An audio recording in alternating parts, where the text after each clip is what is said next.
Lily, sorry. Pero sa tingin ko, mas makabubuti kung itigil na natin to. Lalo na't nagiging mainit na tayo sa mga kasamahan natin dito. Ayoko tong makarating kay Dad at ayaw ko rin na maapektuhan ang kumpanya ng dahil sa atin. Eh di sana naisip mo yan bago ka nakipagrelasyon sa akin. Ano, pagkatapos ng lahat-lahat biglang ayaw mo na? Ang unfair mo naman, Dave. Nagtiwala ako sa'yo. Nangako ka sa akin na paninindigan mo yung relasyon natin. Tapos ngayon biglang ayaw mo na? Ano, ginawa mo lang akong parausan? At ngayon sawa ka na? Okay ka na? Kaya ayaw mo na? Fine. Hindi ko ipagsisiksikan ang sarili ko sa isang sinungaling at bahagang buntot na katulad mo. Ngayon naiintindihan ko na kung bakit ka inayawan ng asawa mo. Ewan ko sa'yo. Napakatanga mo para pumatol sa lalaking yon. Alam mo ba kung anong tawag sa'yo? Isa kang kabet. Parausan. Nakakahiya ka. Tama ka. Hindi sakit, kundi isang sumpa ng isang mambabarang ang nagpapahirap dito sa anak mo. Subalit huwag ka mag-alala. Noon pa man ay wala na akong inatrasan na kahit sino pang mambabarang. Ngunit isa lang ang ipapakiusap ko sa inyo. Kapag gumaling na siya, sana maituwid niya ang kanyang pagkakamali. Kahit man lamang paghingi ng tawad sa mga taong naagrabyado niya. Natitiyak ko na hindi ito magagawa ng kahit sino man kung walang sapat na dahilan. Puot at sakit ang ugat ng kahit anumang kasamaan at paghihiganti. Taon 2013. Samar. Bandang 10:00 ng gabi, inabot ng ulan na may kasama pang malakas na hangin si Joanne habang nagmamaneho ng kanyang sasakyan pauwi galing sa trabaho. Bigla na lamang tumirik yon. Mabuti na lamang at naitabi niya pa sa kalsada. Hay, ano ba naman yan? Bakit ngayon pa ako nasiraan? Nakakainis. Lowbat pa naman tong cellphone ko. Siguradong kung ano-ano na naman ang iisipin sa akin ni Dave. Sinubukan niyang lumabas para i-check ang kotse at nakita niya ang usok sa may bandang unahan. Anong gagawin ko? Ay, kapag minamalas ka nga naman, oo. Marami na siyang pinara, ngunit wala ni isang nagmabuting loob para siya'y tulungan. Hanggang sa maya-maya, may bumusina sabay tigil na isang pamilyar na sasakyan. Dok, ano nangyari? Nasiraan ako. Alanganing oras na. Sumabay ka na sa akin. Idadaan na lang kita sa bahay ninyo. Agad naman na kinuha ni Joanne ang kanyang bag sa kotse at hindi niya namalayan na bumaba ng sasakyan si Alfred na may dalang payong at jacket. Nagulat si Joanne sa ginawa ng kanyang kasamahan sa trabaho. Alfred, bakit naman bumaba ka pa? Ayan tuloy, nabasa ka na rin. Huwag mo akong alalahanin. Dahil sa ating dalawa, ikaw itong basang-basa na. Isuot mo tong jacket. Siguradong lalamigin ka. Tara na sa kotse. Inakbayan pa ng bahagya ni Alfred ang babae hanggang sa makasakay yun ng kotse. Matapos itiklop ni Alfred ang pahabang payong, ay agad niya namang inilagay yun sa likod na bahagi ng sasakyan. Pasensya na sa abala ha, pero buti na lang nakita mo ako. Nagkataon pa talagang nalobat ang cellphone ko kaya... Ay, salamat Alfred. Nabasa na rin tuloy itong upuan ng kotse mo. Ayos lang. Ang importante, makauwi ka ng ligtas. Paano nga pala yung kotse mo? Si Manong Lito na lang ang bahala doon. Ipapaayos at ipapakuha ko na lamang sa kanya. Buti nga, naitabi ko pa ng maayos yung sasakyan eh. Kinabahan ako kanina. Nagpatuloy ang kwentuhan ng dalawa habang nasa biyahe, ngunit pansin na ni Alfred ang kaba sa mga mata at kamay ni Joanne. Batid niya kasi na may pinagdadaanan ang babae at ang asawa nito na si Dave. Sigurado ka ba na okay ka lang? Oo naman, okay lang ako. Medyo nilalamig lang. Ay, kumusta naman kayo ni Dave? Kami? Okay lang din, ganun pa rin. Sa kabila ng mga sagot ni Joanne, ramdam ni Alfred na may mabigat na pinagdadaanan ang babae.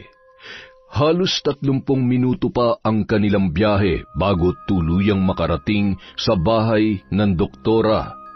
Agad namang lumabas si Dave nang marinig niyang may bumubusinang sasakyan sa labas ng kanilang tarangkahan. Kitang-kita niyang bumaba si Joanne sa sasakyan ni Alfred at kumakaway pa yun.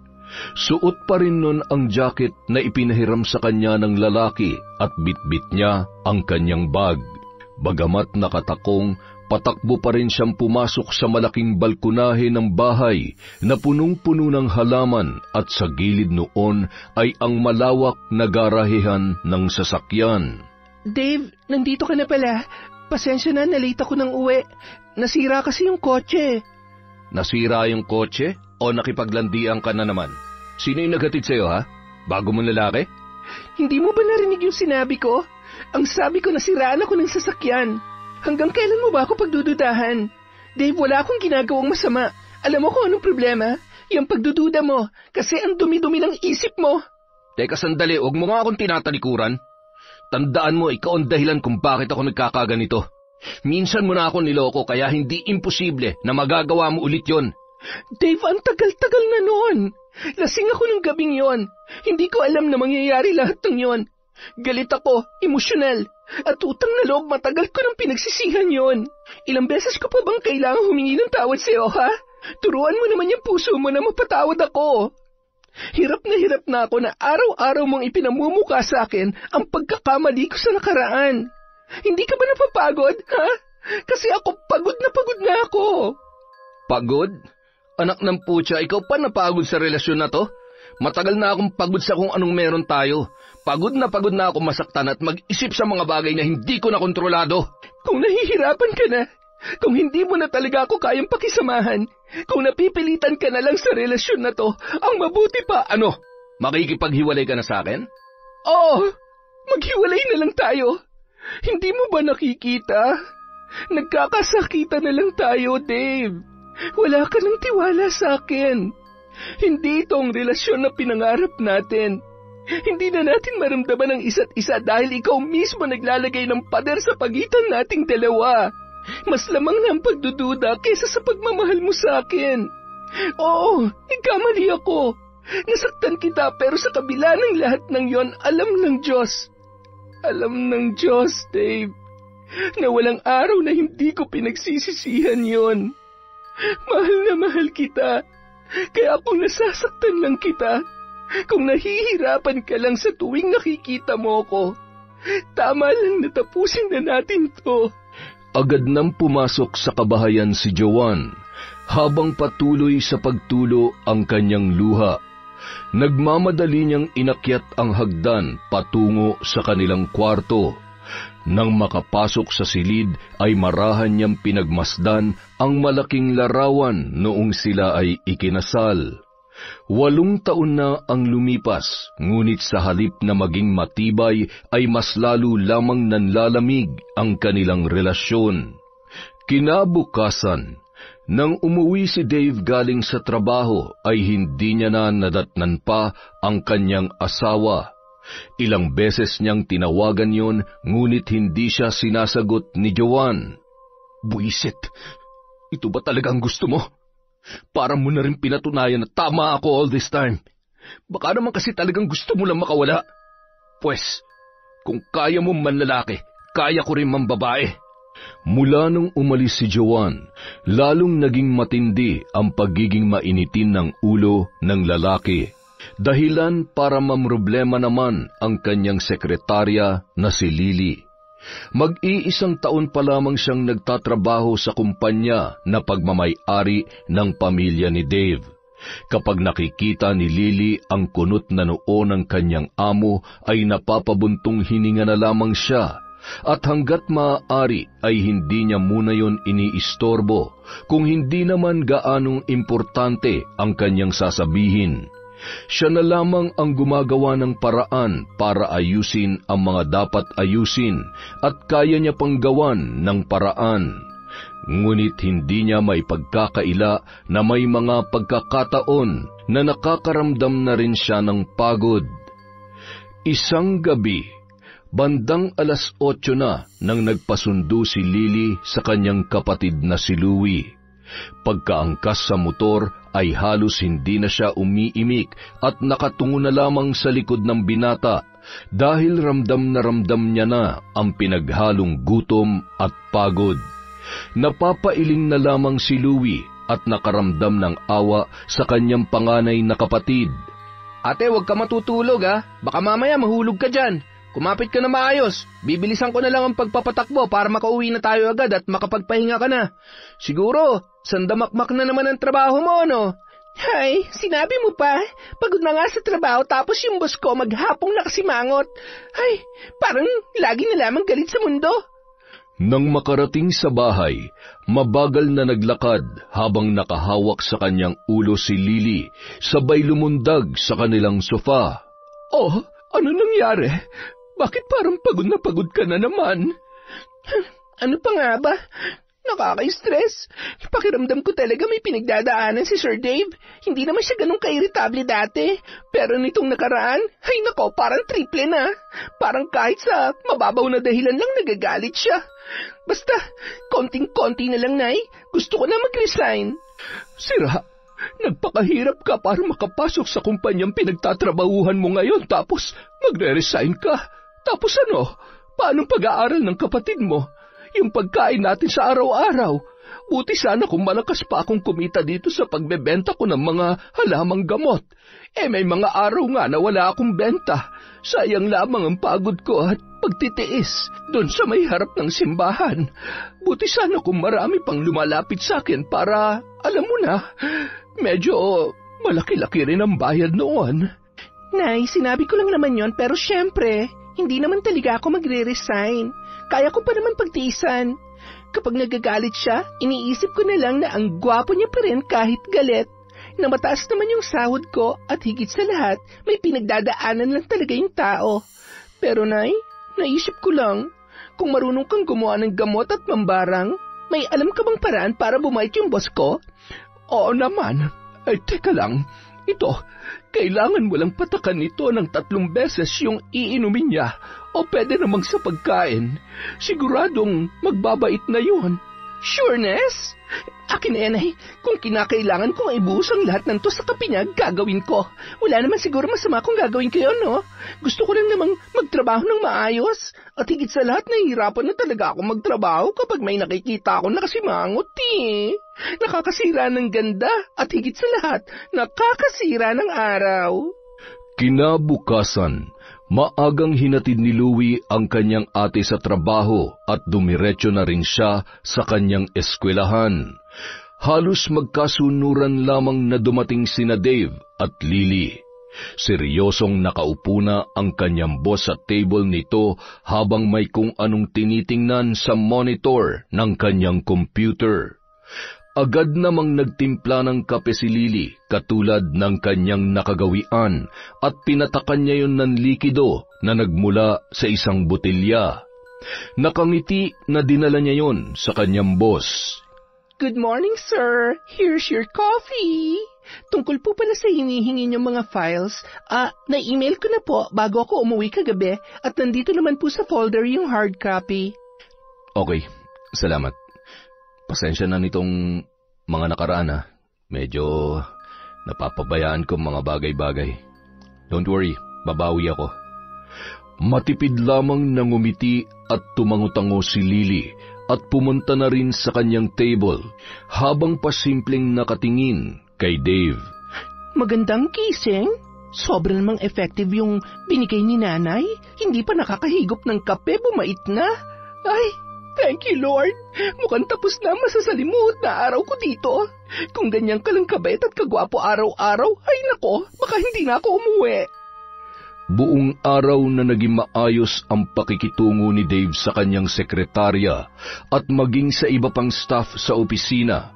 Marami ring natuwa dahil matagal na panahon na rin na hindi nila nakikitang ngumingiti at maaliwalas ang muka ng kanilang boss. Bandang 5:00 ng hapon, nagsiuwian na ang lahat samantalang abala pa si Lily sa kanyang ginagawa. Nagulat naman siya nang mapansin niyang nakatayo sa tagiliran ng kanyang lamesa si Dave. Sir, may iutos po ba kayo? Wala na. Hindi ka pa ba uwi? Pwede mo namang ipagpabukas yan. Pwede naman po, pero mas okay kung matatapos ko na ngayon. Hindi halos huminga si Lily nang biglang hawakan ni Dave ang mouse ng kanyang computer habang nasa may gawing likod yon ng kanyang upuan. Napalunuklaway na lamang ang babae habang kinakalma ang kanyang sarili. Naramdaman niya kasi ang pag-init ng kanyang pisngi. Ayan, ako na nag-save ng file at nag-shutdown ng computer mo. Sumama ka muna sa akin. Ho? Ako? Sasama sa inyo? Isa naman po tayo pupunta. Wala naman po tayo nakaschedule na meeting ngayon Samahan mo lang ako mag-dinner. Tsaka, pa-thank you ko na rin sa lahat ng effort mo nitong nakaraan. Naku sir, hindi naman na po kailangan. Masaya naman po ako na nagampanan ko na maayos ang trabaho ko. At sorry na rin dahil... Dahil lagi niyo ho akong tinataasan ng kilay, sinusungitan at napapagalitan? Huwag po kayo mag-alala, sir. Malaki ho ang pangangailangan ko. Mahal ko ho kayo ang trabaho ko, kaya wala ho sa akin yon. Pero dahil nagugutom na rin naman ho ako, hindi ako tatanggi sa libre ngayon. Tara na ho, lika na! Samantala, nasa biyahe naman noon si Louie para sunduin sa trabaho ang kanyang kapatid nang makatanggap siya ng tawag. Ate, malapit na ako. Nasa labas ka na ba ng opisina nyo? Sorry bunso, pero huwag ka nang tumuloy. Sabihin mo kay nanay medyo malilate lang ako ng uwi. Magdi-dinner lang kami sa labas. Seryoso? Ay, bakit ngayon mo nang sinabi? Tsaka sino bang kasama mo? Mamaya ako na ikukwento. Bye! Ay, sino kayang kadate nun? May manliligaw na ba si ate? Bahala na nga siya. Kung sa bagay, okay na yon kesa tumandang-dalaga siya. Nang makarating sina Dave at Lily sa isang restaurant, agad na silang umorder ng pagkain. Pasimple pang nakatingin si Dave sa dalaga habang sila ay nagkukwentuhan. Hindi naman kasi maipagkakaila na maganda ang kanyang sekretarya. Bukod doon, natutuwa siya sa pagiging masipag at masayahin nito. Sir, may dumi po ba ako sa muka? Wala. Okay. Para po kasing kanina pa kayo nakatitig sa mukha ko. Given naman na maganda ako, pero wag niyo akong tingnan ng ganyan. Marupok po ako at baka ma-fall ako. Joke lang yan, sir, ha? Sorry. Totoo naman na maganda ka at mabait. Maswerte ang boyfriend mo. Ay, oo naman po. Para na rin siyang nanalo sa loto. Kaya lang po, sir, naalala ko, wala pa pala akong boyfriend. Yun lang. Bakit naman wala pa? Hindi ko pa po siguro nahanap yung para sa akin. Baka po nasa sinapupunan pa siya ng nanay niya. At saka, nabisi na rin po sa trabaho kaya wala nang time para makipagkilala at higit sa lahat, makipag-date. Kapag day off ko, mas gusto ko pang matulog kesa makipagkilala at makipag-date sa maling tao. Maling tao? Paanong maling tao? Ay, ang hirap pala mag-joke sa hindi ka humor. Maling tao kasi pakikiligin ka lang pero sa huli, hindi pa rin naman pala kayo. Nagmahal-mahalan lang sa umpisa pero sa dulo, halos isumpa nyo ng isa't isa. Mga ganong level. Kaya kapag naiisip ko yon, ang mabuti pa, huwag na lang. May point ka naman pero masarap yung pakiramdam na may taong nagmamahal sa atin. Ang nakakatakot lang, kung dumating yung araw na mas lamang na yung sakit kesa sa pagmamahal. At tama ka, maraming ang tao na bigla na lang tayong iiwan dahil pagod na silang intindihin tayo at hindi na sila masaya. Uy, ang lalim nun, sir, ah. Broken-hearted ka ba? Sorry po ha, medyo pakialamera ako sa part na to, pero sabi nila, mas nakakagaan daw ng damdamin kung may mapagsasabihan kayo ng sama ng loob. Huwag kayong mag-alala, madaldal po ako pero hindi naman po ako tsismosa. Kumain na nga lang tayo. Baka masira pang gabi ko kapag nagkwento ako sa'yo. Ang importante ngayon, unti-unti na ulit ako nakaka-move on. Baka ito na rin kasi ang makabubuti para sa amin. Sa totoo lang, nakakapagod na magalit at magtanim ng sama ng loob. Baka kailangan ko na lang talagang tanggapin. Tama po kayo dyan. Kung nahihirapan lang kayo, di wag nyo nang ipilit ang sarili nyo. Pero hindi rin po ako sigurado sa sinasabi ko, ha? Ano po kasi, alam nyo na, Hindi pa naman po ako nagkaka-boyfriend, kaya medyo wala pa po akong alam sa mga ganyang bagay, kaya mabuti pa, kumain na lang tayo. Pagkatapos kumain, agad na rin silang umalis sa restaurant at bumiyahe na para ihatid ni Dave si Lily sa kanilang bahay. Kung ano-ano pa ang napag-usapan ng dalawa hanggang sa maikwento na ni Dave ang tungkol sa estado ng kanilang relasyon ni Joanne. Nakinig lamang ang dalaga, lalo na't napansin niya na seryoso at tila naiiyak pa ang kanyang boss ng mga sandaling yun. Huwag po kayo mag-alala. Malay nyo, makahanap rin po kayo ng babae na mamahalin kayo sa paraan na gusto nyo. Baka hindi pa talaga kayong para sa isa't isa, kaya ganon. Magiging okay rin po kayo. Happily single. Dito na lang po pala ako, sir. Mahirapan pa kayo kapag pumasok pa kayo dun sa may sa amin. Salamat po pala sa dinner at sa paghatid. Ingat po kayo, sir. Kumaway pa ang dalaga matapos bumaba ng kotse. Abot tainga ang ngiti at parang bata na naglakad papunta sa kanilang bahay. Ay, ito na yata ang pinakamasayang araw ng buhay ko. Sana naman magtuloy-tuloy na. Sana nga, tuluyan na siyang graduate sa pagiging Mr. Sungit niya. Ay, pero naiintindihan ko naman kung bakit siya nagkaganon. Nasaktan lang siya kaya... Ay, nakakatakot palang masaktan. Pwede palang baguhin nito ang isang tao. Siguro kung sa akin mangyayari yon, magiging salbahe rin ako. Aba, baka maging mambabarang na rin ako katulad ng nanay ko pag nagkataon. Mula nung araw na yon, naging madalas ang pag-uusap at paglabas nila ni Dave pagkatapos ng trabaho hanggang sa lalo silang naging malapit sa isa't isa. Naging madalas ang paghatid at kung minsan ay sinusundo na rin ni Dave si Lily sa umaga at sabay na sila na pumapasok sa trabaho. Isang gabi, pagkababa ng dalaga ng sasakyan ay agad niyang napansin na nakatanaw ang kanyang nanay Lorena sa labas ng kanilang bahay. Agad siyang lumapit doon para magmano. Nay, bakit nasa labas pa po kayo? 10:00 na. Hinintay niyo pa talaga ako? Lily, mag-usap nga tayo. Tungkol po saan? May relasyon ba kayo ng Dave na yon? Huh? Lily, nanay mo ko. Kilala kita at alam ko na meron kang hindi sinasabi sa akin.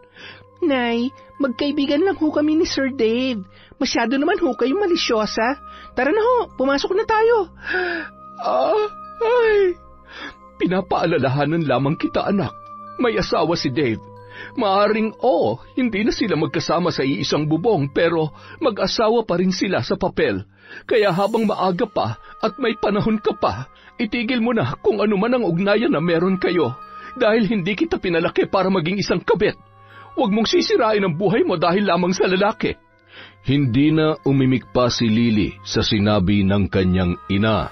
Dumiretso na siya sa kanyang kwarto at tiningnan ang larawan nila ni Dave sa kanyang cellphone. Alam niya sa kanyang sarili na higit na sa pagkakaibigan ang trato nila para sa isa't isa. May parte sa kanyang isip na nagsasabing mali yun, ngunit hindi niya rin alam kung paano pa pipigilan ang kanyang nararamdaman. Nang sumunod na araw, napansin ng kanyang amo na tila ba may nagbago sa ikinikilos ng dalaga. Seryoso lamang yon sa kanyang ginagawa at hindi rin siya gaanong kinakausap. Nang mag-uwian na ang kanilang mga kasama sa opisina, ay agad na rin yung nag-asikaso ng kanyang mga gamit. Agad naman nilapitan ni Dave ang dalaga at marahang hinawakan ang braso nito. May problema ba tayo? Wala naman po, sir. Natapos ko na po yung mga dapat tapusin. Lily, alam mo kung anong tinutukoy ko. Iniiwasan mo ba ako? May nagawa ba akong mali? Sir, kung may gusto kayong sabihin at linawin, diretsuhin niyo na po ako kasi naguguluhan na rin po ako eh. Huwag niyo naman ho akong gawing manghuhula. Lily, gusto kita. Alam ko na alam mo at nararamdaman ko na pareho lang tayo ng nararamdaman. Sir, hindi ko ho alam ang sinasabi ninyo. Sorry po, pero kailangan ko ng... Lily, please naman mag-usap tayo. Lily. Ano ba? Bakit mo ba ginagawa to? Mali to, sir. Maling-mali. Lily, ikaw ang nagpapasaya sa akin. Dahil sa'yo nakalimutan ko ang lahat ng sakit na nararamdaman ko. Anong mali sa nararamdaman natin? Ha? Seryoso ako at kaya kong patunayan sa'yo na hindi kita sasaktan. Mahal kita, Lily. Natatakot ako. Natatakot ako sa sasabihin ng ibang tao kapag nalaman nila ang tungkol sa atin. Paano ko sasabihin sa nanay ko at sa kapatid ko ang tungkol dito? Mapapatay ako ni nanay. Huwag ka mag-alala. Hanggat nandito ako sa tabi mo, paninindigan kita. Wala kang dapat ikatakot. Magtiwala ka lang sa akin. Sa ating dalawa. Mahigpit na niyakap ni Dave si Lily hanggang sa magdampi ang kanilang mga labi. Mahal din kita, Dave. Susubukan kong maging mabuting girlfriend sa'yo. Basta, wag mo lang akong lolokohin, ha? Hindi na ako bata para magloko pa. Alam ko yung pakiramdam ng niloloko. Isa pa, kapag niloko kita, ako ang unang-unang masasaktan.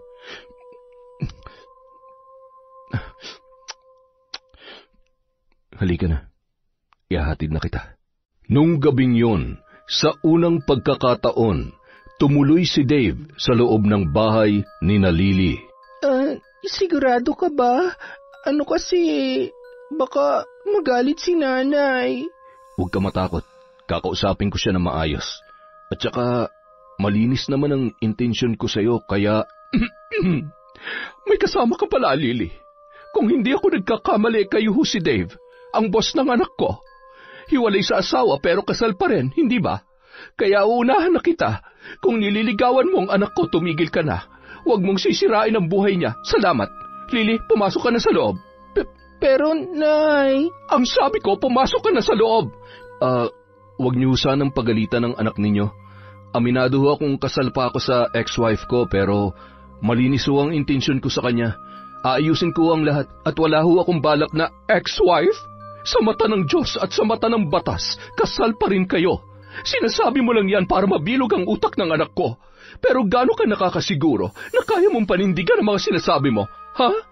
Bago mo pa masaktan ang anak ko, ako nang nakikiusap sa'yo. Tantanan mo na siya. Tumalikod na lamang si Dave at umalis ng walang imik. Sabay na pabuntong hininga bago pumasok sa kanyang kotse. Mula ng gabing yun, hindi niya na lamang inihahatid ang dalaga sa mismong bahay nito. Nag-ingat din sila sa kanilang mga ikinikilos dahil naging mainit na rin sila sa mata ng kanilang mga kasamahan sa opisina. At dahil doon ay palihim na lamang sila kung magkita. Naging mas malalim na ang kanilang relasyon at nung mga panahon na yon, siguradong sigurado na si Lily na mahal siya ni Dave at hinding-hindi siya lolokohin ng kanyang amo. Madalas pagkagaling sa trabaho ay isinasama siya ni Dave sa bahay nito. Tanging sila lamang at ang mga kasambahay ang naroroon. Si Lily ang takbuhan ni Dave sa tuwing nakakaramdam ng lungkot at pangungulila sa kanyang asawa na si Joanne. Mahal na mahal kita, Dave. At kahit ganito ang estado ng relasyon natin, umaasa ako na isang araw, hindi na natin kailangan pa magtago. Tama ka. Bigyan mo lamang ako ng sapat na panahon para ayusin ang lahat. Tiyempo lang ako para makapag-usap kami ni Joanne. Kaya mo na ba ulit siyang harapin? Papayag kaya siya? Bakit naman hindi? Baka nga magpasalamat pa yun eh. Matagal niya na akong iniwan, kaya sigurado ko na gustong-gusto niya ng maanal ang kasal namin. Basta huwag ka mag-alala, ha? Wala kang dapat ikatakot dahil ikaw ang mahal ko ngayon. Oo, pero naisip ko lang na marami pang pwedeng mangyari at magbago kapag nagkita ulit kayo. Sa tagal ng pinagsamahan niyo, siguradong hindi ganon kabilis na... Huwag kang nag-iisip ng ganyan. Huwag na natin siyang pag-usapan. Mahal kita, Lily. At sa ngayon, wala na akong ibang gusto kundi ang makasama ka. At ikaw ang gusto kong maging nanay ng magiging mga anak ko. Oo na, masyado na akong kinikilig dyan sa mga sinasabi mo eh. Samantala, tuwing mag-isa si Dave sa gabi, hindi niya pa rin maiwasang makaramdam ng lungkot. Masaya siya sa piling ni Lily pero alam niya sa kanyang sarili na may mali at kulang sa kanyang buhay. Habang tumatagal, lalo niya lamang napagtatanto kung gaano niya kamahal si Joanne at walang sino man ang makakapantay sa pagmamahal niya para sa kanyang asawa. Sa madaling salita, walang totoo sa mga binibitawan niyang matatamis na salita para sa dalaga. Kailangan niya lamang ang kanyang sekretarya upang mapawi ang kanyang lungkot at mapunan ang pangangailangan bilang isang lalaki. Isang gabi, pagdating ni Dave sa kanyang bahay ay nadatnan niya ang kanyang ama na si Mike. Ginabi ka yata. Kanina pa tapos ang office hours. Nag-overtime lang po, Dad. Overtime? Dumaan ako sa office mo at ang sabi ng guard nakaalis ka na. Meron ka bang hindi sinasabi sa akin? Hindi ka na ba talaga gagawa ng paraan para magkaayos kayo ni Joanne? Para saan pa? Pinili niyang iwan ako, Dad. Ilang beses ko siyang tinawagan at pinuntahan ko rin siya sa ospital pero wala. Pinagtataguan niya ako. Ayaw niyang sagutin ang mga text at tawag ko eh. Yan ba talagang dahilan? O baka naman may iba ka ng kinalolokohan? Ano? Tama ba ako? Akala mo ba hindi nakakarating sa akin ang tungkol sa inyo ng sekretarya mo? Nasisiraan ka na ba ng bait, Dave? Ayusin mo ang relasyon nyo ni Joanne. Ayusin mo ang pamilya mo. Pamilya? Dad, halos mag-iisang dekada na mula nang ikasal kami pero ano? Paano mo nasasabing pamilya? Naghiwalay na nga kami't lahat-lahat pero hindi ko man lamang naranasan na maging ama. Yan ang akala mo. Nagkita kami ni Joanne kahapon. Dave, buntis ang asawa mo. Ano? Paanong... Kung buntis siya, bakit hindi niya sinasabi sa akin? Baka naman hindi akong ama kaya... Dave, alam ko na ang lahat na naging problema niyo sa nakaraan. At tumigil ka nga dyan sa kapraningan mo. Mahal na mahal ka pa rin niya pero kailangan niyang iwan ka para ma-realize mo mga pagkakamali mo. Hindi para maghanap ka ng iba at pansamantalang ligaya. Pero kasalanan niya yun, Dad. Kung talagang mahal niya ako, bakit niya nilihim sa akin ang pagbubuntis niya? Anak ko rin naman yun at hindi niya pwedeng ipagkait sa akin yun. Dahil dyan sa ugali mong yan. Sa tingin mo kung naging mabuting asawa ka sa kanya, sa kabila ng pagkukulang at pagkakamali niya iiwan ka ba niya? Walang mangyayari sa relasyon niyo kung magpapalamon ka dyan sa lintik na pride mo. Ay, nasa 8 buwan ng bata sa sinapupunan niya. Ayusin mo yung gulong pinasok mo at huwag mo na sanang hayaan na makarating yan sa asawa mo dahil hindi makakabuti sa kanya, lalong-lalo na sa apo ko. Huwag kang gagawa ng kahit anong ikasasama ng mag-ina dahil kahit anak kita, malilintikan ka sa akin. Tahimik na umalis ang kanyang Daddy Mike at mabilis na pinaarangkada ang sasakyan. Umupo muna sa sofa si Dave at nag-isip ng mabuti.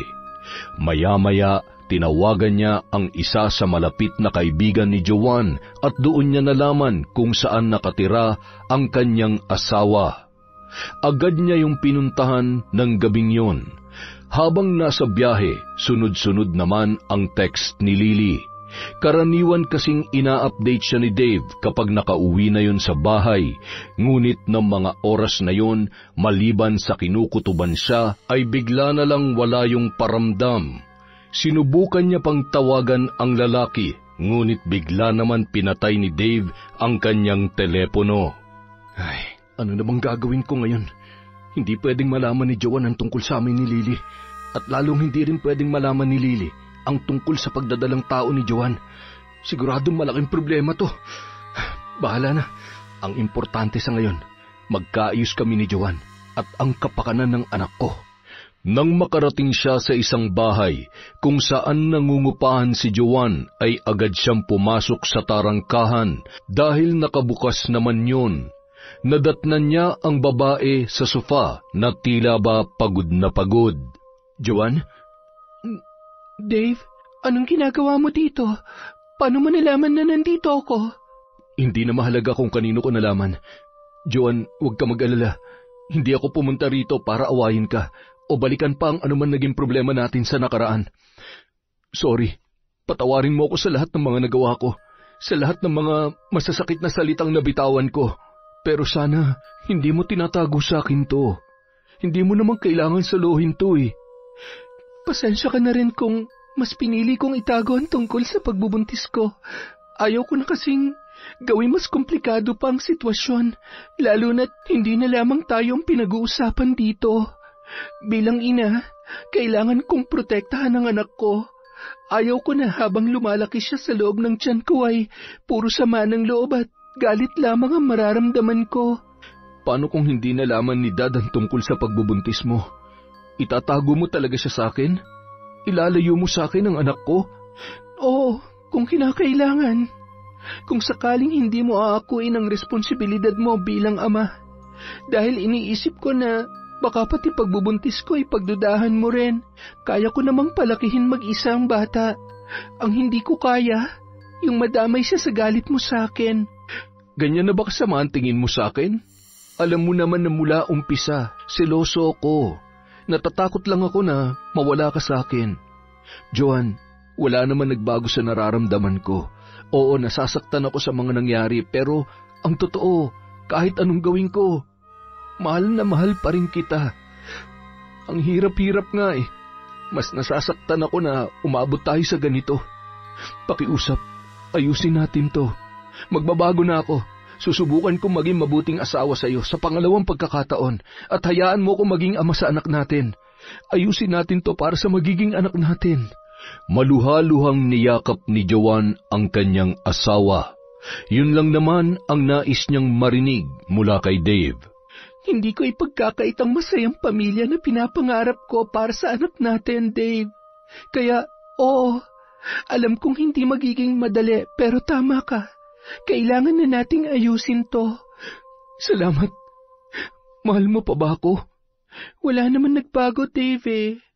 Nangako ako sa iyo na kahit anong mangyari, ikaw lang ang lalaking mamahalin ko.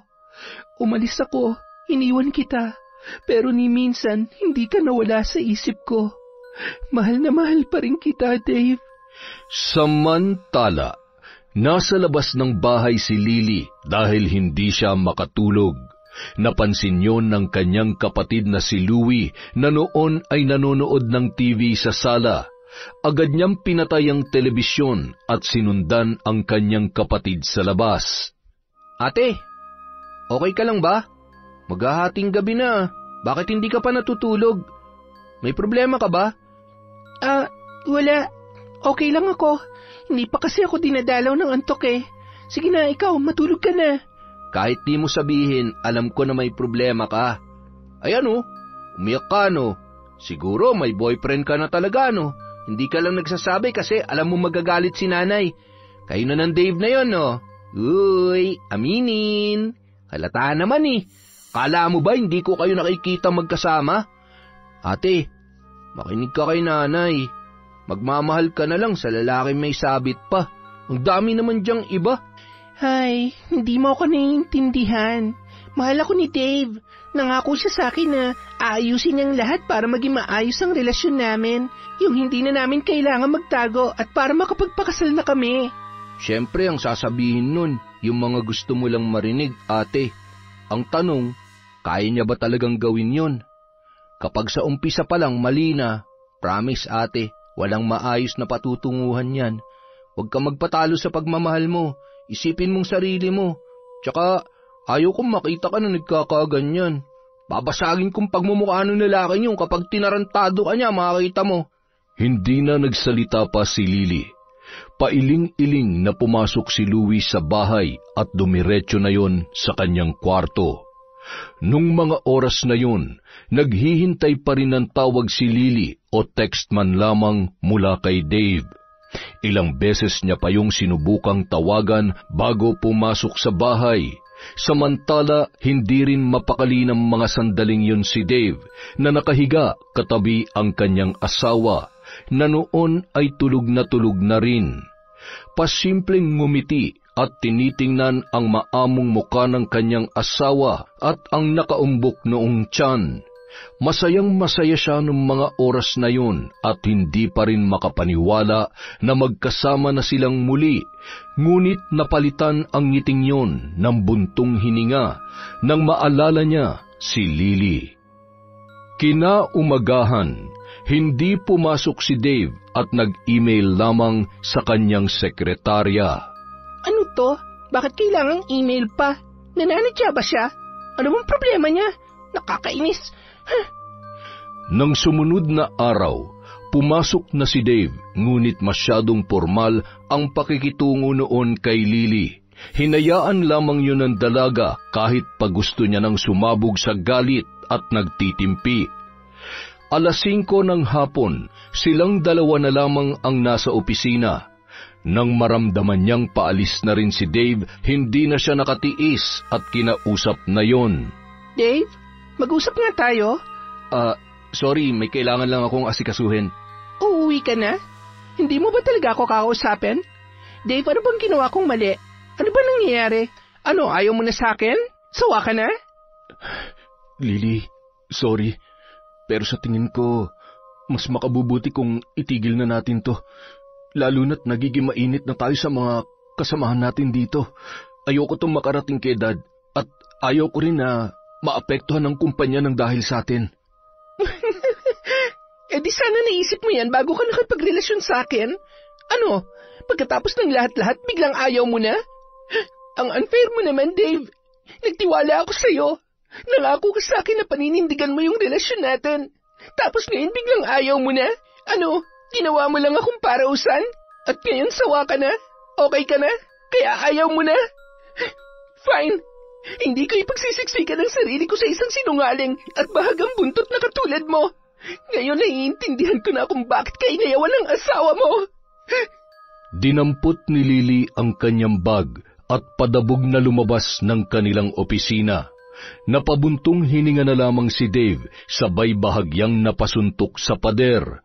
Kahit papano, naging mahalaga na sa kanya si Lily, pero kailangan niyang manindigan para sa kanyang asawa at anak. Kinaumagahan, nagulat na lamang si Dave nang makatanggap ng resignation letter mula kay Lily. Batid niya na nagawa yun ng dalaga dahil yon ay nasasaktan.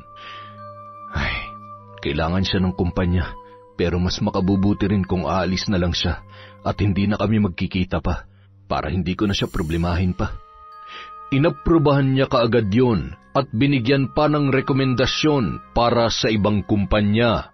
Lalo lamang nainis ang dalaga dahil parang napakadali lamang para kay Dave na mawala siya sa buhay nito.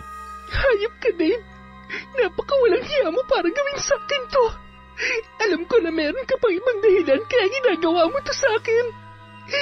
Sana hindi na lang kita minahal. Sana hinayaan na lang kita mamatay sa lungkot nung iniwan ka ng asawa mo. Hindi sana ako nasasaktan ng ganito. Nang makauwi sa bahay si Lily, agad na napansin ng kanyang ina na namumugto ang kanyang mga mata. Oh, ano nangyari sa'yo? Okay lang po ako, Nay. Masakit lang ho ang ulo ko. Sige, magtago ka na magtago sa akin. Ewan ko na lang kung saan ka pupulutin dahil dyan sa katigasan ng ulo mo. Pwede ba, Nay? Tama na. Pagod ako at masama ang pakiramdam ko. Gusto ko lang magpahinga at gusto ko mapag-isa. Agad siyang pumasok sa kanyang kwarto at padabog na isinara ang pintuan. Aba, kailan pa siya natutong sumagot-sagot sa akin? Ano bang nangyayari kay Lily? May kinalaman kaya dito ang lintik na Dave na yon? Nang sumunod na araw, halos hindi makabangon si Lily dahil sa labis na pagkahilo. Nasusuka rin yun ng napakapait. Nay, tulungan mo ako. Hindi ko na kaya. Bakit ba kasi hindi mo pa inumin ang halamang gamot na yan? Isang lagok lang at maligamgam naman yan.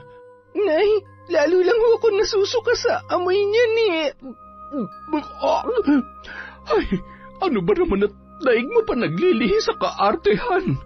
Napatigil si Aling Lorena sa kanyang sinabi at nagkatinginan sila ng kanyang anak. Buntis ka ba? Kailan ka huling dinatnan? Lily, umayos ka, ha? Hindi nakaimik ang dalaga nung mga sandaling yon. Dahil sa pagiging abala niya ay hindi niya na napansin na mahigit 1 buwan na siyang hindi dinadatnan. Mas lalo siyang kinabahan.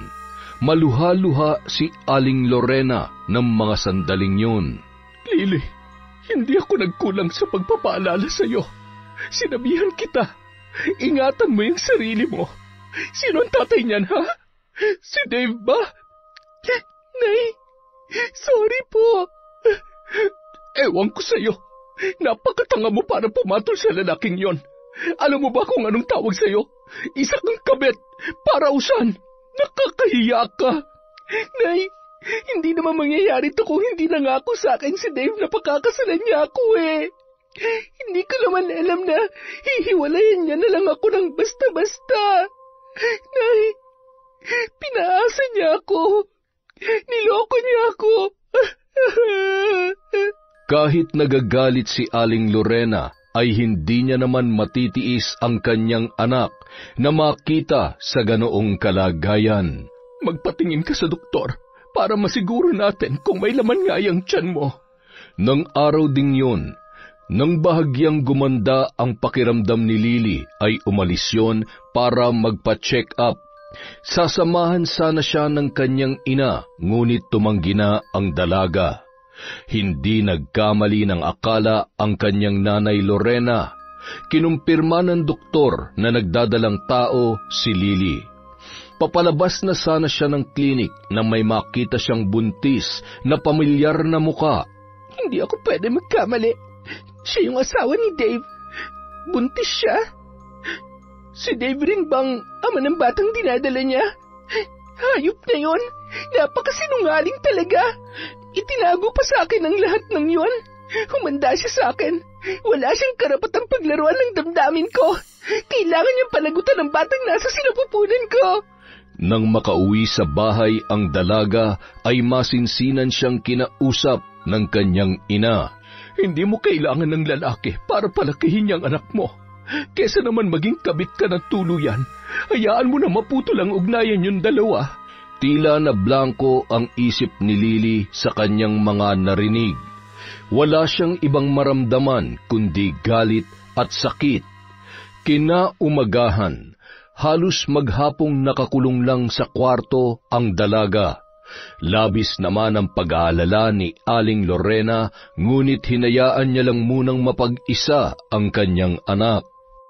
Bandang 5:00 ng hapon, pagkagaling ni Aling Lorena sa palengke ay nakita niyang nakaawang ang pinto ng kwarto ni Lily. Pumasok siya para kumustahin yun, ngunit wala doon ang kanyang anak, maging ang bag na madalas na ginagamit nito sa tuwing mayroon siyang lakad. Nakaramdam siya ng kaba, kaya agad niya namang tinawagan yun, ngunit hindi sinasagot ng dalaga. Samantala, habang nakasakay ng tricycle papunta sa bahay ni na Dave, ay mababakas ang galit sa kanyang muka. Hindi ako makakapayag na baliwalain mo lang ako at basta-basta mo na lamang na itatapon na parang basura. Kung magiging miserable ang buhay ko, pues magsama tayo sa impyerno. Manong, dito na lang po. Ito po ang bayad. Tumayo muna yun ng ilang segundo at napabuntong hininga bago lumapit sa malaking tarangkahan ng malaman siyang bahay ng lalaki. Ma'am, pasensya na po pero kabilin-bilinan po sa akin ni Sir na huwag ko raw po kayong papapasukin. Ano? At bakit? Ma'am, nandito na ho si Ma'am Joanne kaya hindi na ho kayo pwedeng pumasok sa loob. Bumalik na palang pinakamamahal niyang asawa. E di mabuti para magkaalaman na. Habang nag-uusap ang dalawa, ay bigla namang lumabas si Joanne at lumapit sa may tarangkahan nang makita si Lily. Ngumiti pa yon at agad na sinabihan ang gwardya na papasukin ang babae, sa pag-aakala na may kaugnayan sa trabaho ang pinunta noon sa kanilang bahay. Tuloy ka. May sadya ka ba sa Sir Dave mo? Okay ka lang ba? Mahal, sinong... Anong ginagawa niya dito? Lily, nandito ka pala. May importante ka bang sasabihin? Pwede bang bukas na lang sa opisina? Kasi... Ano? Magpapalusot ka na naman? Napakasinungaling mo talaga. Ang kapal ng mukha mo. Wait, ano ba to? Ano bang ibig mong sabihin? Hindi ba't sekretarya ka ng asawa ko?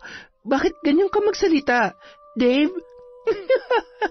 Nandito ako para malaman nyo na buntis ako. Buntis ako at ikaw ang ama. Oo, naging mabuting sekretarya ako nitong asawa mo. At bukod pa ron, pinaniwala niya ako na mahal niya ako. Ginawang parausan habang nangungulila sa'yo. Alam mo ba kung gaano kagago tong asawa mo, ha? Excuse me, bali-balik ta rin man natin ang mundo. Alam mo may asawang tao ang pinatulan mo. At ano bang tingin mo sa sarili mo? Sa tingin mo ba ipagpapalit ako ni Dave sa isang babae na katulad mo? Sa susunod bago ka lumande, matuto ka ring ilugar ang sarili mo. Huwag kang basta sumusugod, lalo na't alam mo sa sarili mo na kabit ka lang at hamak na isang parausan. At ikaw, Dave, linisin mo yung kalat mo kung ayaw mong talagang mawala kami ng anak mo sa buhay mo. Galit na nakahawak sa tiyan si Joanne na pumasok sa loob ng bahay habang nanlilisik naman ang mga mata ni Dave sa galit. Dave, bakit mo ginawa sa akin to? Bakit? Anong gagawin ko, ha? Paano ang batang nasa sinapupunan ko? Ano ba, Lily? Kung ginagawa mo to para makipagbalikan ako sa'yo, pues nagkakamali ka. Mahal kong asawa ko at hindi mo ba nakikita magkakaanak na kami? Kaya huwag kang desperada. Huwag ka na manggugulo pa sa buhay namin dahil baka kung ano pa magawa ko sa'yo. Ano bang kailangan mo, ha? Pera? Eto, isaksak mo yan sa baga mo. At itong tandaan mo, kapag nagkasira ulit kami ng asawa ko, hindi kita mapapatawad. Guard, palabasin mo ng babae yan. Bilis! Hayop ka! Wala kang kwentang tao. Pagsisisihan mo to, sinira mo ang buhay ko. Wala kang konsensya. Ngayon mas alam ko na kung anong klase kang tao. Hindi ikaw ang amang pinangarap ko para sa magiging anak ko. Makarma ka sana. Ma'am, pasensya na ho pero kailangan nyo na hong lumabas. Bitiwan mo ako. Kaya ko maglakad mag-isa. Nagpahid ng luha at agad na pumara at sumakay ng tricycle si Lily pabalik sa kanilang bahay. Pagkarating ay mahigpit na yumakap yon sa kanyang ina at napahagulhol. Nay, ang tanga-tanga ko. Ginawa niya akong tanga. Pinaniwala niya lang ako. Hindi ko na alam ang gagawin ko, Nay. Hindi ko kakayanin na magpalaki ng bata na magpapaalala sa akin ng mga pagkakamali ko. Hindi mo pwedeng idamay ang anak mo sa galit mo sa walang kwenta niyang ama. Bakit? Nung iniwan ako ng tatay niyo, pinabayaan ko ba kayo? Yang anak mo ang magbibigay ng lakas sa iyo para muling pumangon. Hindi pa huli ang lahat. Ayusin mo ang buhay mo para sa anak mo at kalimutan mo na ang Dave na yon. Huwag kang mag-alala. Tuturuan ko siya ng leksyon. Samantala. Paano kung nagsasabi siya ng totoo? Paano kung buntis talaga si Lily? Dave, sa ilang taong pagsasama natin, ikaw tong punong-puno ng pagdududa sa relasyon natin. Pero ikaw tong sinadya maghanap ng iba ng mga panahon na nawala ako. Saglit lang ako nawala. Ilang buwan pa lang, nagawa mo nang kumuha ng kabet. Ano bang pumasok sa kokote mo? Sorry, hindi ko naman sinasadya yun eh. Nasaktan lang ako at akala ko hindi na tayo magkakaayos, na hindi ka na babalik sa akin. Lahat na lang ba ng pagkakamali mo ay sisisi mo sa akin? Alam mo, napakamakasarili mo. Narcissist ka, Dave.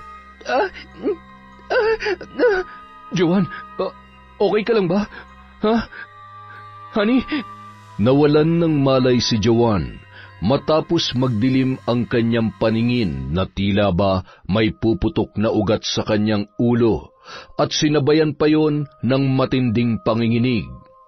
Agad naman yung isinugod sa ospital. Pagkarating doon ay kritikal na ang kondisyon ng babae. Kinailangan pa yung tubuhan at ilagay sa ICU. Ayon sa doktor, eclampsia ang dahilan ng pag-aagaw buhay nito. Kritikal ang lagay ng pasyente. At dahil nasa coma siya, Kailangan siyang isiyes para mailigtas ang sanggol bago maapektuhan ang kanyang kalagayan. Ano pong ibig niyong sabihin? Mawawala bang asawa ko? Hindi ako makakapayag. Iligtas niyo sila. Buhayin niyo mag-ina ko.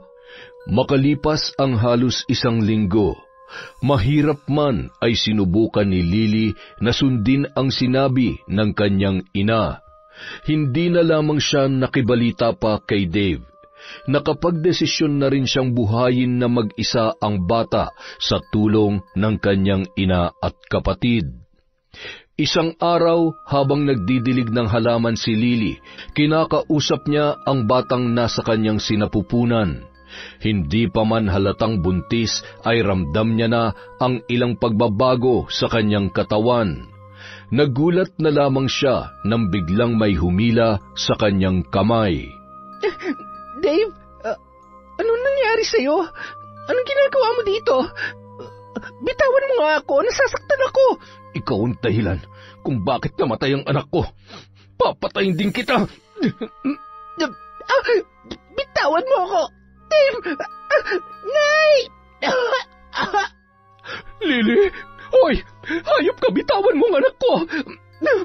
Ang lakas ng loob mo para magpakita dito at saktan ng anak ko.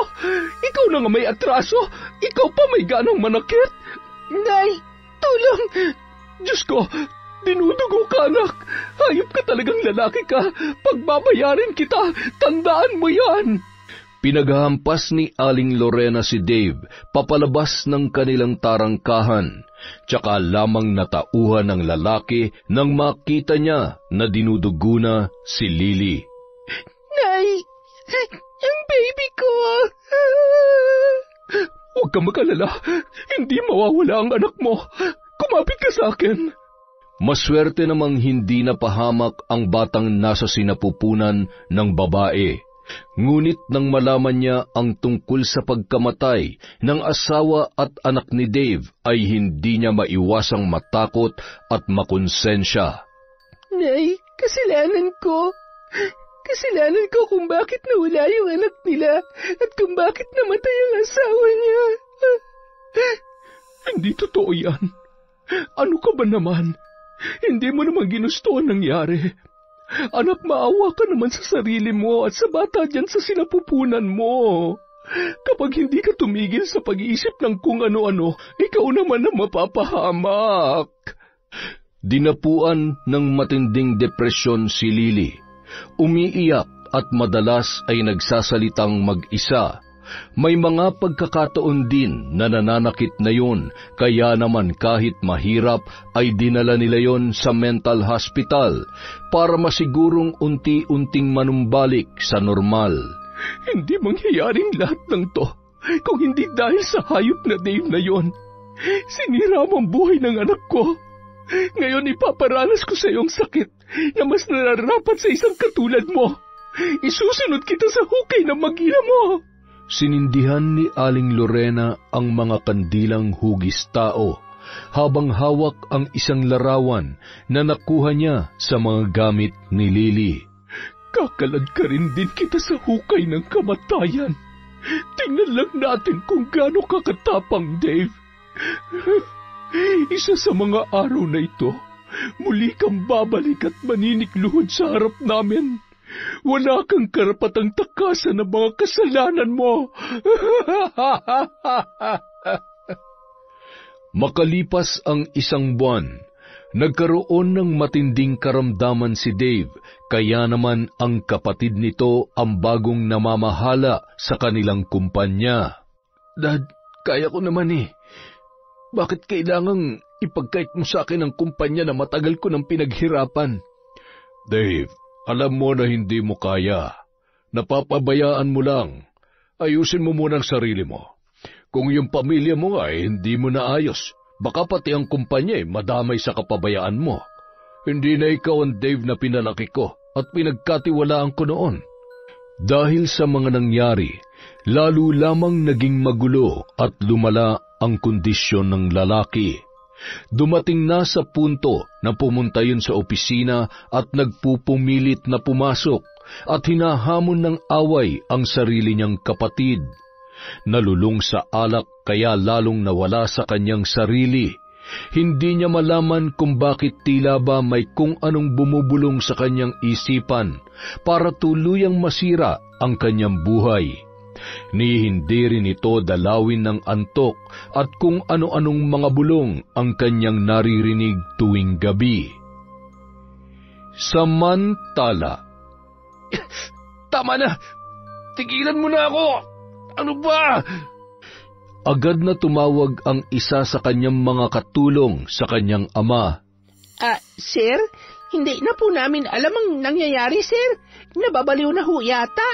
Puntahan niyo na po dito at nagawala na. Natatakot na po kami, sir. Ayaw ko pa pong mamatay, sir. Hindi pa po ako nagkakajowa. Dahil sa mga nangyari, minabuti na lamang ng ama ni Dave na dalhin yon sa mental hospital. Nagwawala ang lalaki at sapilitang ipinasok sa sasakyan kasama ang mga nurse na sumundo sa kanya. Nagising na lamang si Dave na nasa katinuan at nakasuot ng isang pamilyar na gown. Ano nangyari? Bakit itong suit ko? Hindi ako baliw. Baliw ka. Tingnan mo nga yung itsura mo. Hindi ito maaari. Nurse! Palabasin niyo ako dito! Hindi ako baliw! Naging mahigpit ang mga bantay, lalo na't gustong-gustong tumakas ni Dave mula sa mental hospital. Kaya naman minabuti niya na lamang maghintay ng tamang pagkakataon. Nagtino at sumunod sa mga sinasabi ng mga nurse upang sa gayon ay mabilis siyang makakaalis sa lugar na yon. Isang araw, habang nakaupo sa tapat ng kanyang kwarto ay may nakita siyang naka-wheelchair kasama ang iba pang mga kababaihan.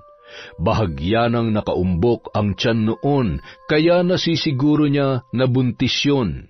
Nilapitan niya ang babae at nagulat siya nang makumpirma na yun ay si Lily.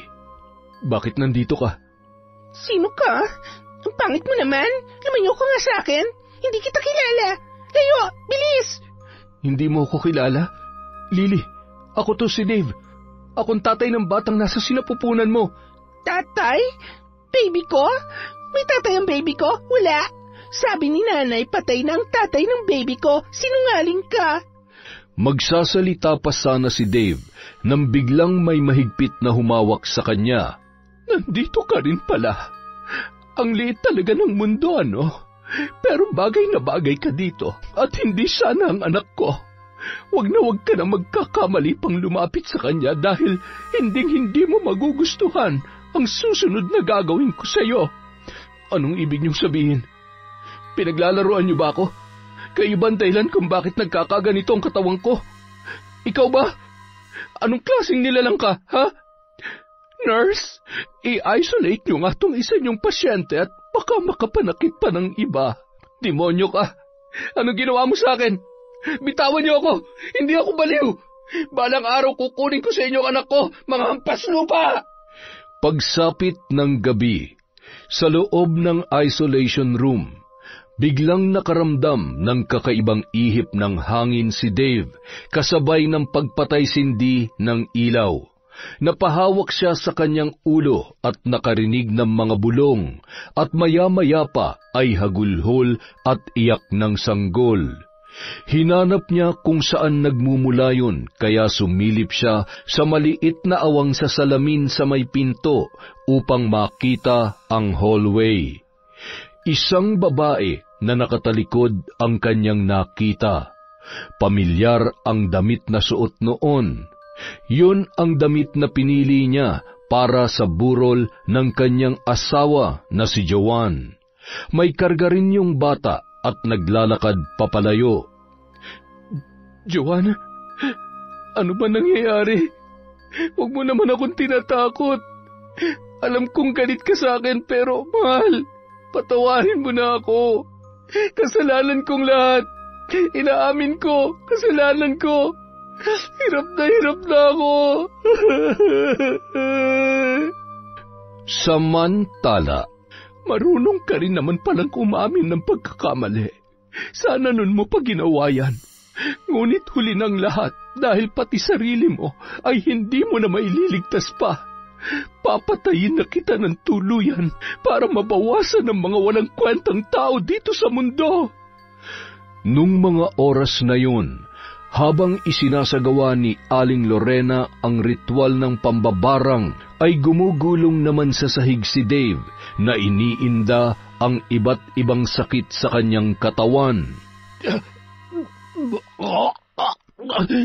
Tama na. Patawarin niyo na ako.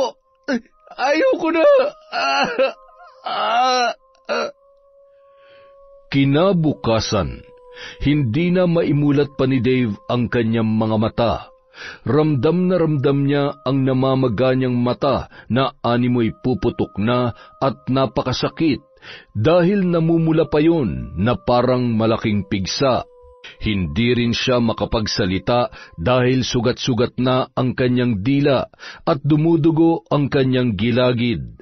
Nang makita yon ng kanyang ama ay tsaka niya lamang naalala ang nangyari sa isa sa kanyang mga kaibigan noon na nabarang. Sa kondisyon ni Dave nung mga sandaling yon ay napagtanto niya na posibleng ang binabarang ang kanyang anak, lalo na't kahit pa ang mga doktor ay hindi maipaliwanag ang kung ano-anong tumutubo sa katawan nito. Nagpasya siyang ilabas muna ang anak at ipagamot sa isang mahusay na albularyo na pinagdalhan niya noon sa kanyang kaibigan. Tama ka. Hindi sakit, kundi isang sumpa ng isang mambabarang ang nagpapahirap dito sa anak mo. Subalit huwag ka mag-alala. Noon pa man ay wala na akong inatrasan na kahit sino pang mambabarang. Ngunit isa lang ang ipapakiusap ko sa inyo. Kapag gumaling na siya, sana maituwid niya ang kanyang pagkakamali. Kahit man lamang paghingi ng tawad sa mga taong naagrabyado niya. Natitiyak ko na hindi ito magagawa ng kahit sino man kung walang sapat na dahilan. Puot at sakit ang ugat ng kahit anumang kasamaan at paghihiganti. Mahigit 1 buwan nang nagpapabalik-balik sa bahay ng albularyo ang mag-ama hanggang sa tuluyan ng gumaling yun. Isang gabi, Nay, bakit parang kanina pa kayo hindi mapakali? May isang malakas na kapangyarihan na kumontra sa sumpa na ipinataw ko kay Dave. Maaaring magaling na albularyo. Pakailamero. Buisit na yun. Nay, itigil niyo na po yung paghihiganti. Kalimutan na po natin yun. Kailangan natin pagtuunan ng pansin si ate. Kaya ako na po nakikiusap sa inyo. Itigil niyo ng paggamit ng itim na kapangyarihan na yan, Nay. Buntis si ate at hindi pa siya lubusang magaling. Kaya hindi rin makabubuti kung patuloy kayong gagawa ng kasamaan habang hinihiling na maging mabuti naman ang lagay ni Ate Lily. Oo na. May punto ka naman dyan. Tama ka. Masyado lang din ako nagpadala sa galit sa hayop na lalaking yon. Isipin niyo na lang po, nawalan na nga siya ng asawa't anak tapos pasasakitan pa natin. Ang iniisip ko lang naman, baka ang ate mo naman ang guluhin niya, lalo na ngayong magkakaanak na sila. Yan ang hindi ko naayaang mangyari, Nay.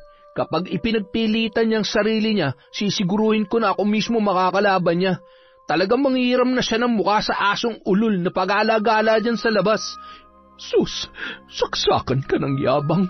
Puro ka lang ngawa. Hindi ka nga yata marunong sumuntok eh. Matulog ka na at may pasok ka pa bukas. Ay, buti na lamang at nakahanap ka agad ng maayos na trabaho. Dahil kung hindi, paano na lamang tayo? Huwag na ho kayo mag-alala. Ilang taon na, puro si ate lang ang kumakayod. Kaya ngayon na tayo naman ang kailangan niya. At wala rin akong hindi kayang gawin para sa kanya, lalong-lalo na sa magiging pamangkin ko. Napangiti si Aling Lorena sa sinabi ng kanyang binatang anak. Doon niya lamang napagtanto na napalaki niya ng maayos ang kanyang mga anak, kahit pa iniwan sila ng ama ng mga yon. Napabuntong hininga na lamang siya nang maalala si Lily, ang mga maling desisyon na nagawa noon sa kanyang buhay. Alam ko na sa kabila ng mga pagkakamali niya, naroon pa rin ang pagsisisi. Alam ko na sa kabila ng lahat, pipiliin niya pa rin kung ano ang tama. Sadyang ang walang perpekto dito sa mundong ito. Ay. Makalipas ang ilan pang buwan ay tuluyan ng nakalabas ng mental hospital si Lily. Nanganak na rin yon ng isang malusog na batang sanggol na pinangalanan nila na Kian. Ilang buwan pa lamang ang lumipas ay isang bisita naman ang hindi niya inaasahang dumating sa kanilang bahay. Ang tigas talaga ng pagmumukha mo, ano? Anong ginagawa mo dito? Maayos na lagay ng anak ko at ng apo ko. Wala kang lugar sa pamilya namin at lalong-lalo na sa buhay ng apo ko. Umalis ka na. Kung hindi... Ano? Babarangin niyo uli ako?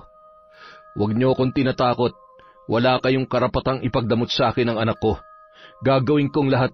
Kukunin ko siya sa inyo. Sige, subukan mo. At na magkasubukan tayo. Kung nagawa mo makiligtas noon sa kamatayan, sisiguruhin ko na sa pangalawang pagkakataon, tatapusin na kita. Napahawak naman si Aling Lorena sa kanyang dibdib nang biglang nanikip yun dahil sa matinding galit. Kaya naman nanahimik muna yon sa isang tabi habang lumapit naman si Louie sa tarangkahan kung saan malapit sa kinatatayuan ni Dave. Bakit ba kasi ang kulit mo? Alam mo, nun pa ako nagpipigil ng galit sa'yo eh. Ang tigas talaga ng mukha mo eh, no? Matapos mo ipagtulakan si ate noon at hindi paniwalaan, ngayon sasabihin mo anak mo yun? Nakikiusap ako sa'yo, lalaki sa lalaki. Tumigil ka na sa panggugulo sa buhay namin. Oh, ano pang hinihintay mo? Aalis ka o magkakasubukan tayo? Hinimas ni Louie ang hawak niyang itak na nasa loob pa ng kaluban. Napapailing naman si Dave na tumalikod at pinaarangkada ang kanyang sasakyan papalayo. Hindi niyo pwedeng gawin sa akin to. Gagawin kong lahat makuha ko lamang ang anak ko. Anong klaseng buhay ang ibibigay niyo sa kanya? Kung kailangan kong kumuha ng magaling na abogado, gagawin ko. Mapasakin lamang ang anak ko. Habang nakatayo, sinundan ng tingin ni Aling Lorena ang sasakyan ni Dave habang nakakuyom ang kanyang kamay at bumubulong ng kahindik-hindik na salita.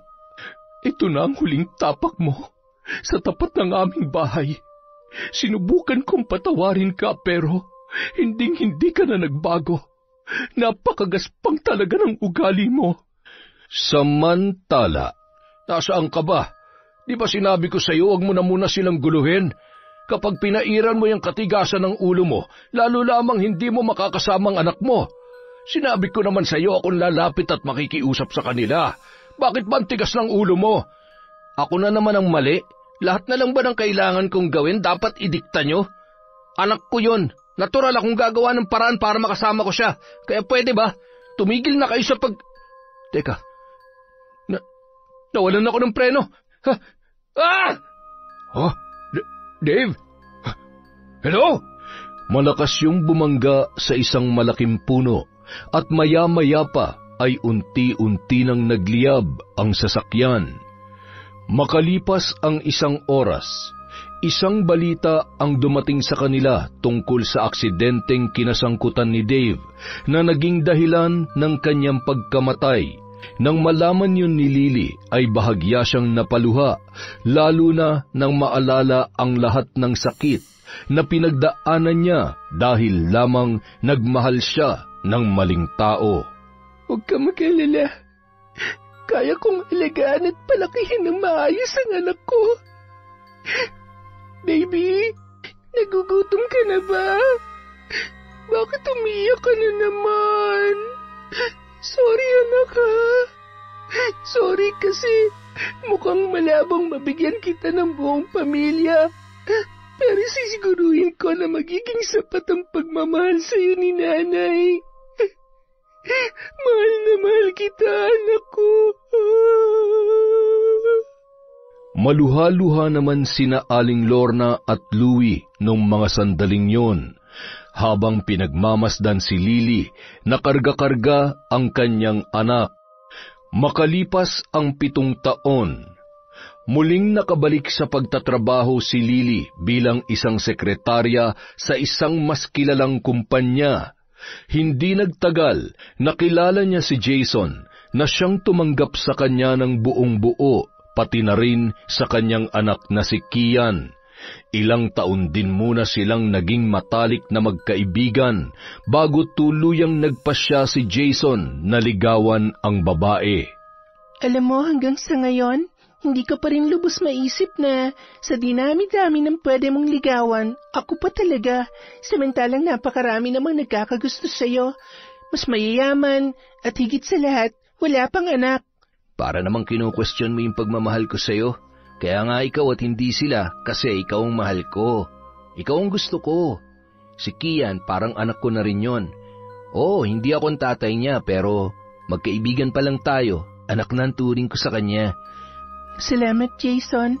Alam mo kasi, parang nananaginip lang ako eh. Sobra-sobra yung pagmamahal na pinaparamdam mo sa amin ng anak ko. Kaya tuloy, natatakot ako. Paano kung biglang magbago ang isip mo? Alam mo yon? Natatakot ako para sa sarili ko. Natatakot na akong masaktan at maloko pa ulit. Kaya pasensya na kung pakiramdam mo palagi akong nagdududa sa pagmamahal mo sa akin, ha? Okay lang yon. Naiintindihan ko naman kung bakit. Huwag ka mag-alala, kahit araw-araw ka pa magduda, hindi naman ako mapapagod na ipakita at iparamdam sa'yo na hindi ako magloloko katulad ng Dave na yon. Mahal na mahal kita at hindi ako dumating sa buhay mo para manggulo lang. Gusto kong maging masaya ka, gusto kong makasama ka hanggang sa tumanda tayo. Isa sa mga araw na to, makikita mo rin kung gaano ako kaseryoso sa mga sinasabi ko sa'yo. Ay, oo na. Tama na at wala akong dalang tissue rito. Baka maiyak na ako. Nang maihatid ni Jason si Lily sa bahay, ay agad naman silang tumuloy sa kabahayan at nadatnan nilang umiiyak si Aling Lorena. Oh, bakit ho kayo umiiyak, Nay? Wala. Namimiss ko lang ang apo ko. Ikaw naman kasi. Bakit ka ba pumayag na hiramin yun ng lolo niya? Paano kung bigla na lang ilayo nila sa atin ang apo ko? Nay, hindi ho yun gagawin ni Sir Mike. Hindi ho siya kasing sama ng anak niya. Tsaka, ano ba naman kayo? Halos 2 taon nang pumupunta-punta dun si Kian ay hindi pa kayo nasanay. Huwag kayong mag-alala.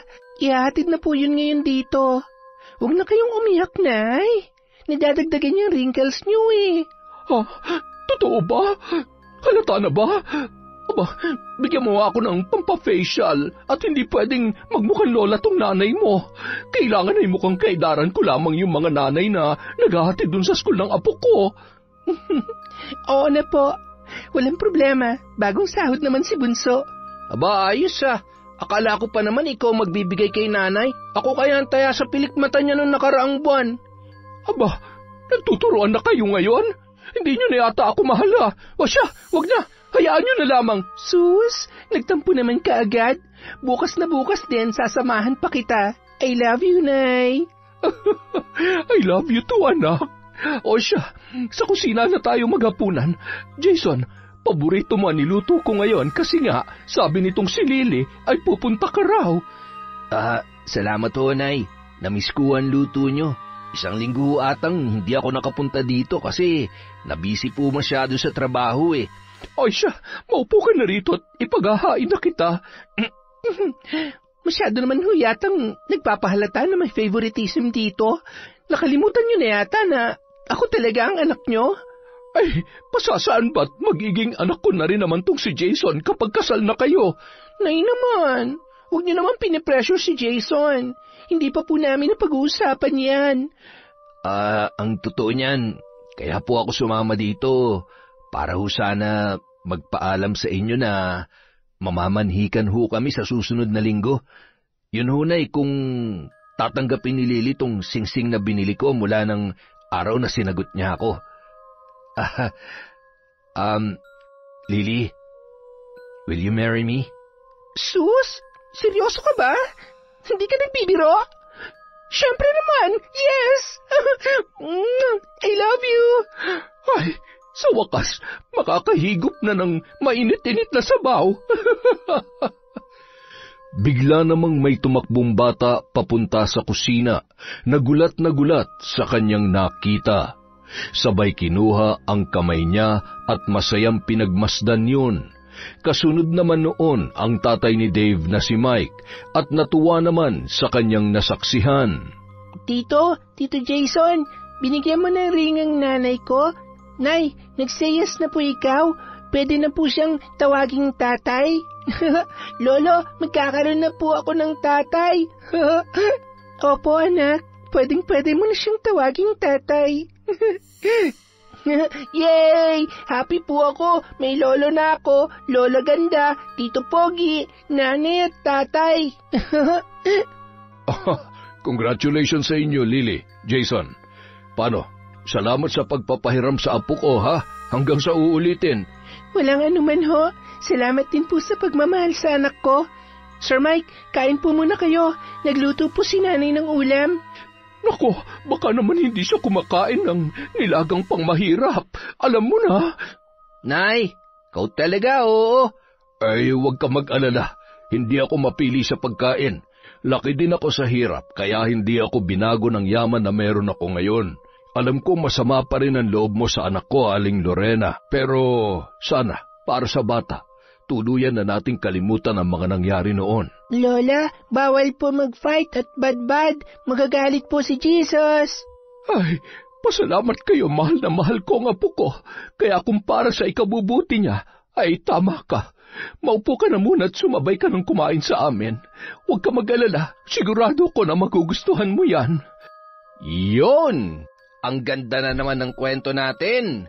Happy Monday po para sa lahat ng mga entengero. Dahil dyan, meron po tayo uling shoutout. Simulan po natin kay Kim Bara, kay Christy Gaitan, kay Jerlyn Arbado.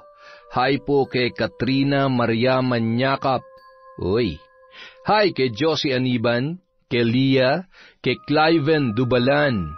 Hello po kay Chris Alcantara, kay Doris Estander. Hi kay Hiroshi, kay Ruby Rose. Hello po kay M. Rose Strong OFW in Kuwait. Hi din po kay Aida Sikander, kay Richard Rivera, sa Astillero Rialco family from Kim Rialco. Hi po kay Jasmine Serat.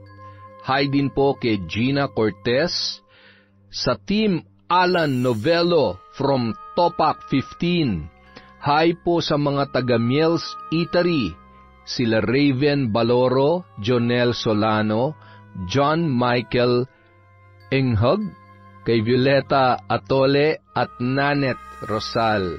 Hi po kay Annaliza Banaubra, kay Cram Marker, kay Ami Viray.